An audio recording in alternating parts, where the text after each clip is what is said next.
how do you end up getting paid then at some point? Because you've helped other people build.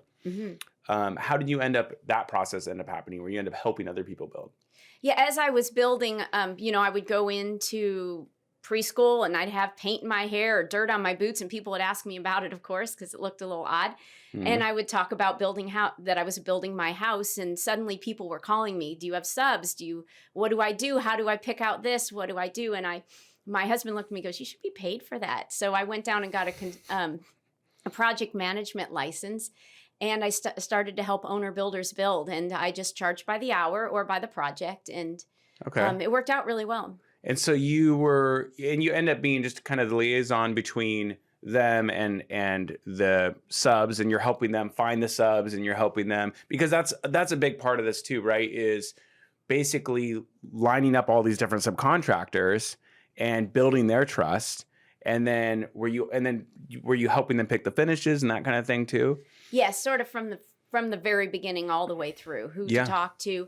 The banks even knew my reputation, knew my name, and would give them their loan based on the fact that I was helping them as well. Yeah. So all the way through the entire process, helping with tiles and granites and flooring and all of that, and all the way through the process. It seems like, I think that people think of a general contractor, they think of a big bearded guy or something like that is, out there doing the carpentry work. And really modern general contracting is really being an excellent communicator, right? And being an excellent kind of hustler as far as working with different subs. You do need to understand the building process, which is why generals are so important, is because they understand everything. Yes. But no doubt that when we were building, and I haven't mentioned this yet, but we built our home about 6 years ago. Our general contractor, he was no better. He could barely put in a light fixture. And so he was kind of like doing the same kind of thing that you were doing, which is he was just literally the liaison that was doing all of the connecting, and he knew how to time everything, and he knew how to, line everything up, and he had all those relationships. Yes. And so that's kind of what it's about, right? Oh yeah, time management and organization is huge. And being able to dial it in and figure out when to call and when to line up, and communicating constantly. I'm going to need the plumber. I'm going to need you in March. I'm going to need you March, the third week of March. I'm going to need you actually March 21st, Right. That's a very important skill to have, and the communication is big. Also, when I first started, I would call subs, and sometimes they weren't available because they had to be with a bigger builder that they needed to be able to pay their bills. And if they had a builder who gave them a lot of business, they would go to them first. So it was huge to be able to build up that business with them and that confidence with them that I was going to use them over and over again, that I became first on their list. And that was really big. And I used some same contractors for 23 years now. Yeah. So the relationships really matter. And then when we jump over to when you can make mistakes along the process, I want to kind of mention a couple of things. When I was building, I wanted to mention that I think that just like when home buyers are looking at homes, you get caught up in the cosmetics, you get caught up in the colors.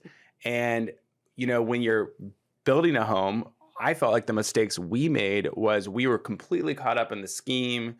The design's important, but the colors, what kind of carpet, what kind of wood, and our budget was kind of just a big line item thing with all these things on it.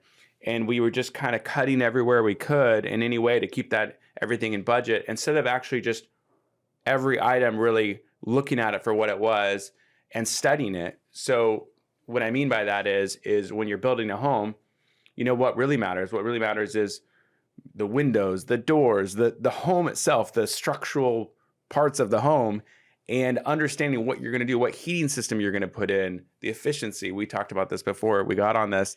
And now I never did the radiant floor heat in my master bathroom. And I love radiant floor heat in bathrooms. And I didn't do it because it was just like, oh, I'm just going to cut here, cut here, cut here.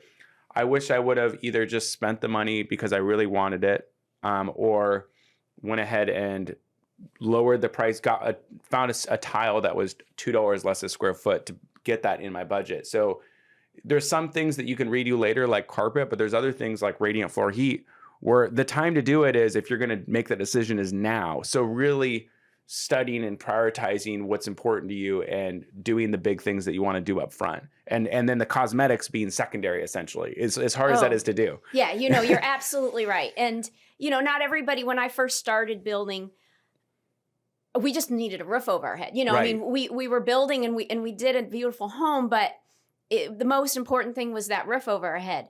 As we had a little bigger budget and stuff, I could really enjoy adding the things that I wanted to. And it was, you learn what's important to add right away. Right. And like you say, you're not going to put radiant in again if you didn't, particularly, underneath tile. So it's a good thing to remember to do ahead of time. And things like insulating between every single wall. That's not a requirement in interior walls, but I always did that in a house because I appreciate it later because the sound deadening of three boys running around and yelling and having fun with their friends was huge. So my builder didn't insulate under our garage floor, and just because he was like, oh, I'm trying to save you, $700 or whatever it was, or a couple $1,000s, and I thought to myself, I would have liked to have insulation, and I'm not going to redo that now. So, that's what I'm saying. Those structural things you really got to be 100% on, and sometimes spend more than you want to spend because you can't peel it back sometimes that easy. To me, insulation is probably the number one thing that is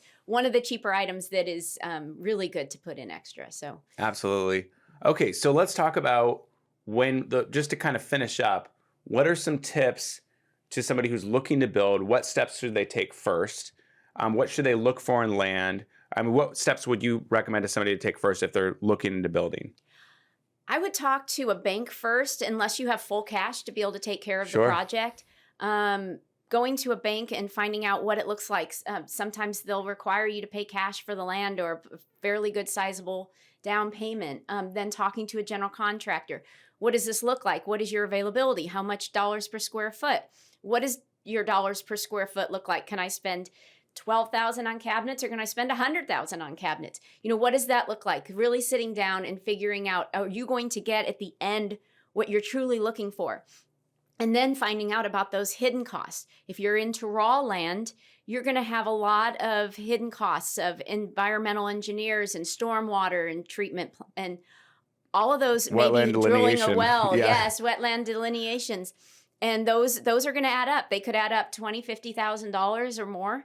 Now, if you found something that was platted in 2019, a lot of those have been taken care of because the county made them do that prior to selling the land. So even though it might look more expensive, you might have already taken care of a lot of those costs and a lot of trouble because that could also shave off about 4 months of the permitting process. So, well, we both have talked about this before, but when I built my home, the lot was pretty much ready to go. The stormwater had been done, all those things.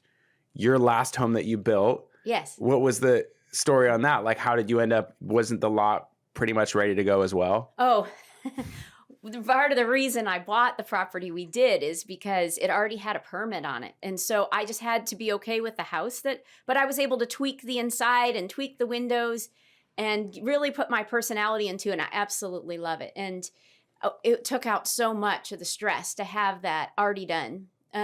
It was huge. It was absolutely huge. But yet I still got to go through all the fun stuff. So, well, yeah, I mean, there was still a couple unknowns. Whenever you're digging in the foundation, you might run into a few added costs. But for the most part, when you already have the permit and you really have a lot of those things built in and you know what's going to happen.